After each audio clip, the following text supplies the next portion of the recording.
This podcast is proudly sponsored by global talent partner, The Nudge Group. We're a disruptive force within the recruitment industry, helping founders grow their businesses from startups to unicorns. We're not just a recruitment company, we're a strategic partner offering a system known as the Nudge Experience to help you grow. Working with founders, investors, venture capital, and private equity firms, the Nudge Group helps you build your employer brand and tell your unique story to attract the top talent around the globe. And why aren't you wearing grey? Did you get the note? Shut up. You look lovely. Right. We're going to get started. To get us started, could you tell us a little bit about your career background and your current role? So I've been in IT recruitment for over 20 years. I actually stop at 20 years. I'm not going any further than that. And this is my third time working for Steve. So I've recently joined his new startup, Nudge. And so IT recruitment, specialise in cloud and data science and pretty much anything tech. What made you get into recruitment in the first place? My father. So he owned his own agency. He was dealing with engineers and draftspeople at the time. He had his office in most states and ended up selling it to Chandler McLeod not too long ago. So he told me to get a real job, and that's how I ended up in recruitment. And can I just say, the day before I started my very first business, Nicole's dad sat down with me and had a chat and told me a story. And it wasn't the best economic environment when I started my first business, but he sat down and he said, my very first day, I can't remember where his office was, but he was on his own. He goes, and it's so long ago, he goes, I sat down, opened the paper, and it basically said recession on the front page. So he said, don't worry about it. And he's always been he's always been someone I've spoken to about things over the years, on and off. So a very successful recruiter and a daughter who's followed in his footsteps. That's lovely. So Nick, talk a little bit about your career, because you've worked, when we met, we were both working for a very large, well, it wasn't that large then, but it was a national recruiter that has obviously become large, that was ASX listed. You then worked for me, as you mentioned, a couple of times, but you've also worked for some big companies in between, multinationals, and then some other slightly different companies. So just sort of talk through maybe a quick overview of your first recruitment role to where you are to now. Okay, well, I had a very good account manager when I first started with Candle, who is now Ignite. They were the largest at the time. We had the front page of the IT section in the Australian every week. And that's how we used to get our candidates advertising in the newspaper. And we'd have to wait for their resumes to be mailed to us. So we would collect the mail and read all the resumes, and then we would fax the resumes off after we'd interviewed. So the process took so much longer. And that was my first role, and I really enjoyed it. And I learned a lot, and it was good to work for such a large organisation as Candle, as we got taught really good processes and a very good grounding of recruitment. We sort of didn't get thrown into the deep end. We were given a lot of training. And then, I did a stint, just a contract for Cisco, which was really good fun. It was great working for a large IT organisation, very process heavy. And I really did prefer more of the recruitment, so moved back to agency recruitment and enjoying working mostly from home with Steve in his new startup. So very pleased. We've just been having a whole chat about work from home and working in the office and working out what the balance is going to be going forward. It's been quite an interesting one. This is the second time I've seen her in 2 years. No, she's not that remote. She's not that remote. Nick, talk about, I guess, what you feel like you've learned along the way. You've worked in recruitment through a period of enormous change, as you mentioned when you started.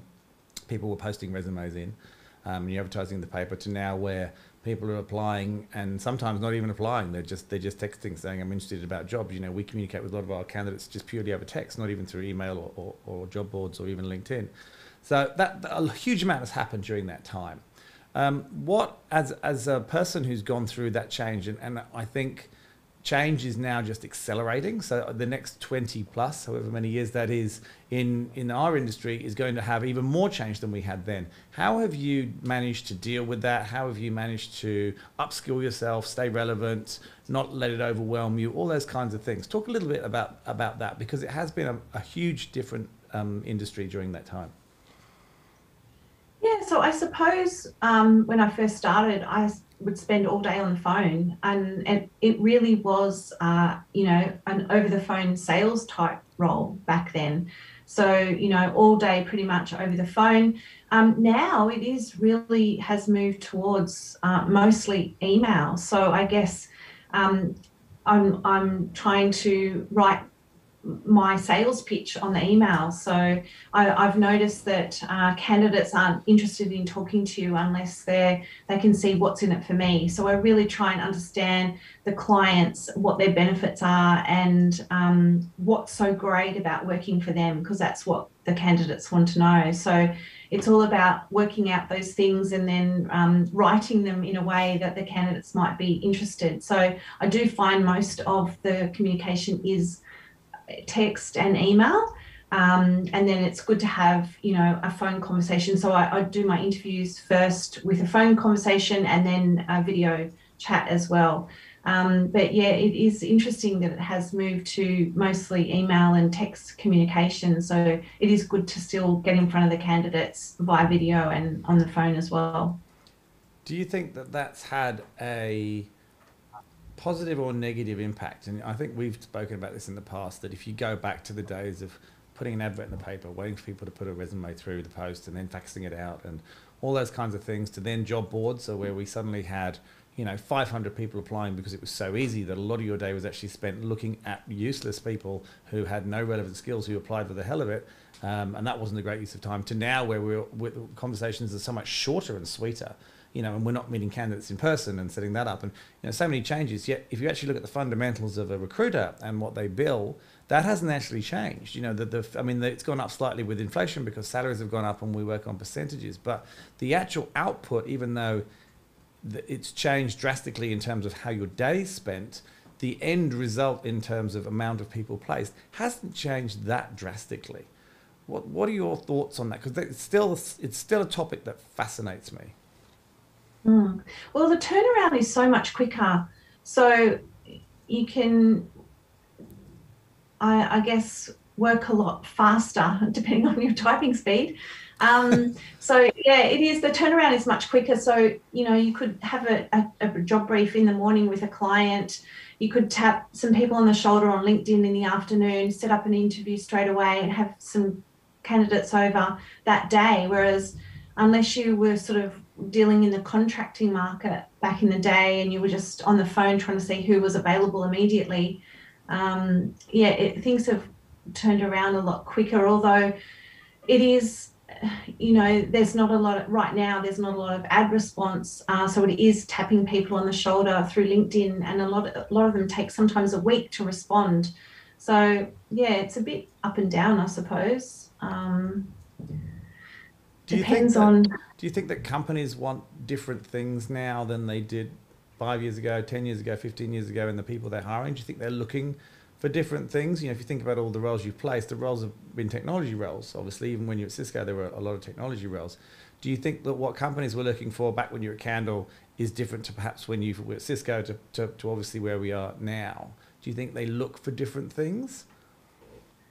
I think now, with the way the technology is moving so quickly, they want definite unicorns. They have a very, very long list of technical experience that they want these candidates to have.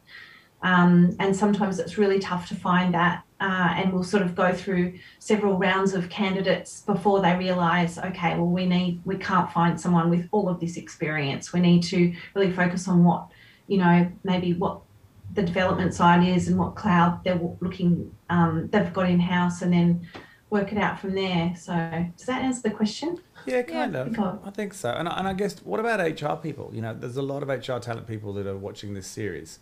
Do you think that they have changed and there's two parts to this question, I guess. Do you think that their role within the organization has changed a lot? And do you think that their expectations of recruiters has changed a lot over that period of time? Because you would have dealt with goodness knows how many over the years. Yeah. So I don't really tend to deal with many HR people. It is talent acquisition people. Yeah. So I suppose they, yeah, I think they've got some of them have got a very good understanding of the technology, and I suppose some of them don't. So they act more as a sort of front man person that just sends on the CV, and then the hiring manager sort of vets the technology experience from there. I think, like, just going back to what you were saying about the unicorn piece. So I had a piece the other day where a friend messaged me and said, hey, I'm looking for this marketing person, and gave me a list of what they wanted. And it was a ridiculous list. It was like, well, we'd love them to be able to essentially do graphic design, no SEO in detail, be a great content writer, no strategy. And I was like, good luck, buddy. That's about 4 roles in one. And I'm sure with tech, it's exactly the same. And I always use tech as an analogy. You don't often expect someone in tech to do the same. So why do we expect it of marketing or whatever else? Do you think there's anything we could be doing to better educate the market on that, so people don't keep looking for unicorns and people that just genuinely don't exist? Well, we actually have just recently, Steve's written a sort of brief to the market on, this very thing where, we need to work out exactly what technology you need and move quickly. The salaries have gone up. So we sort of are trying to educate the market in those ways. So we have written I think it's on Steve's LinkedIn profile, I believe it is. sort of a brief to the market about all of those very things, especially right now when there's so many jobs and not a lot of candidates and nobody's wanting to move and everyone's very comfortable. So, the clients do have to drop their expectations in regards to the very long list of their wish list, and yeah, the salaries have all gone up. So that's a pretty tough time at the moment. What you mentioned earlier, you got into recruitment because of your dad, which is obvious, right? You've been in it for 20 plus years. What's kept you in the industry? You can't still be your dad. You can't still be saying no, you can't leave. So what is it about the role, and what has kept you doing this for such a long period of time? And you're smiling, so it looks like you're still enjoying it. I still really get a kick out of finding someone their dream role. It's it's basically comes down to that. When you've got a client that's thrilled with their new hire and a candidate that can't wait to start the new role, that's sort of, that's sort of why I keep coming back, I suppose. I still get a real kick out of doing that. It's really interesting. I think that's the second or third person that said that today. I think they've also, there's 3 people said it very directly, and the others have all sort of alluded to it. Yeah. And you're the first person who didn't say they fell into recruitment. In fact, you're the only person who said they haven't fallen into recruitment. Everybody else was like, oh, I was trying to do something else, and then it just happened. So you've differentiated yourself right there. I think that we talked about this a little bit earlier, and you've mentioned it a couple of times. Recruitment is still touted as a sales role. I think back when we started, both you and I, it was very much a sales role. I don't think it's as much of a sales role now in the way that it used to be. I think what we're doing is, of course, we're selling, because every role is selling, and we're selling to the candidate, and we're selling to the client, and we're selling ourselves to both of them, and then we're selling each to each other. But I think what we need to start doing in the industry, and I've not had this conversation with you before actually, is we need to start looking at ourselves as a service industry, because that is what we are doing. Now, that service is potentially selling, but I don't think we articulate well to the world what it is that we do. If you had a chance to say there was at the other end of this camera, rather than myself and Laura, say there were 5 people here who just thought that recruiters were purely just salespeople and that was it, and we really didn't justify the fees that we charge. What would you say to them in terms of explaining what it is as a recruiter, particularly an experienced recruiter like yourself, that gets a real kick out of doing it? What would you say it is that you offer? And what is that service that you offer? What is it that you're doing that is so valuable to them? Well, I think it always comes back to that trusted advisor. So I know one of our clients bless you. Sorry. Constantly comes back to me and says, I need market information. And I've had a decent discussion with her and said, look, all the salaries in the market have been pushed up. She works in the Java and AWS space. That space is particularly nuts at the moment. Where I'm working, it's the craziest. The salaries have all been pushed up. So I said to her, look, you probably need to look at your team and all of your absolute legends. You need to bring them up to what market's paying, because they'll be getting smashed out there constantly on LinkedIn. She's got a couple of really super duper females in her team. And I know, all the large organizations are really, really wanting the female sort of leader in their teams as well. So I sat down with her and I said, we need to look at your salaries. We need to up them. And this is what the market's paying. So she's now gone with some information to bring all of her guys, her really senior guys, in line with the market, so that they can't not only when they're looking for new talent, but retain the really good talent that they have. Because I said to her, it's going to cost you so much if you lose them, not only in all of those years of experience, but the agency fees and then the training. So we're not all just about filling roles. We're also helping our clients retain staff by providing that sort of information. Good answer. Yeah, that's a really great summary. I guess then going back, what advice would you give someone that's just starting out their career in recruitment?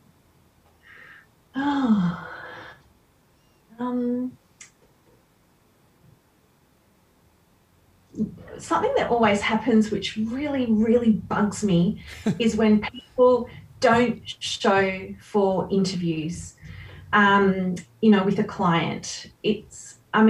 Everyone is busy. If they're caught up with work, send a quick text. So I would say things like that, don't let them get under your skin, because people will continue to do those types of things. And, people have different personalities and different ways of dealing with everything. So I think we need a thick skin and understand that, it's not personal, and people go missing, and, they'll just ghost you for so long and then they'll reappear. So I think all of those things that I think drive us recruiters nuts, of the no-shows, or if you've got a client who's had an interview with a candidate and all of a sudden they just decide to stop answering their calls. I think all of those little things, just to, roll with the punches, maybe. It's funny, we interviewed Carly early this morning actually, and she said a similar thing. She said, you've really just got to take the personal side out of it and understand that you're dealing with the complete cross section of the population, and a lot of them are nothing like you, so don't expect them to behave like you, and don't get angry when they don't. And I think that's very good advice. It's good life advice, I not think just it is good recruitment life advice. Well, yeah, I think you're probably right. In terms of your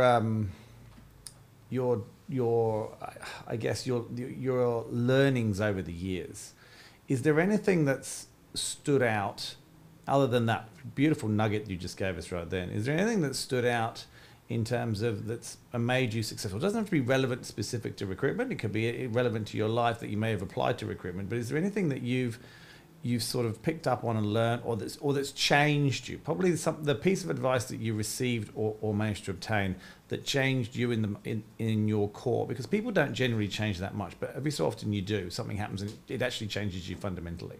Okay, I know that's a very difficult question that we didn't tell you we were going to ask, so you've had no time to think about it. So I'm going to keep dribbling on for a tiny bit longer to give you a few more seconds. But is there anything you can think of that maybe has done that? It doesn't matter when or where. I think you just have to be resilient, and just, if things go wrong, and they often do when you're dealing with different personalities, you just have to keep going and keep your chin up and keep looking for that unicorn, or, you just have to be resilient and just keep trying and stay positive. Okay, so it's usually the last question we ask. Who would you like to hear from on the podcast? Whose career story would you like to hear? It can be anybody. Career story. Do you know who would be quite interesting? And I think it was the owner of Candle back in the day, Jeff Moles.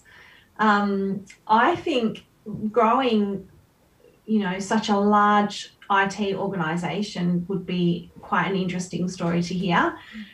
He was also a lot of fun back in the day, so that would be an interesting one. He certainly was a lot of fun. He's still going strong, I assume. He'd be pretty old now, wouldn't he? Be in his 80s, maybe? I don't know. No, I think he'd be 70s, wouldn't he? I'm not sure. I'm not sure either. All right, we'll try and we'll see if we can find Give him. him a ring. Yeah. Cool. All right, we're going to let you go because Steve promised his wife that we would only be half an hour talking to you, and he's got to get home and help the kids. Great. What I'll do, I should get this in a couple of days, so I'll send it to you, and then you can let me know what you want to do with it. Okay. But there's no pressure from our side. I think you'll be better than you think. Like, I hope that you like it when Have you stopped recording? Well, Have you stopped recording? it's still recording. But The whole we'll do thing anything records with all it. the time. You just edit it. But Oh, right. So I haven't read a book in years, Steve. Really? I didn't know that. I know you always used to love reading. And it's just great getting to hear everyone's stories and talk to everyone. It's not hard work, really, is it? No, not at all. So, cool. Thank you for talking to us, though. I really appreciate it.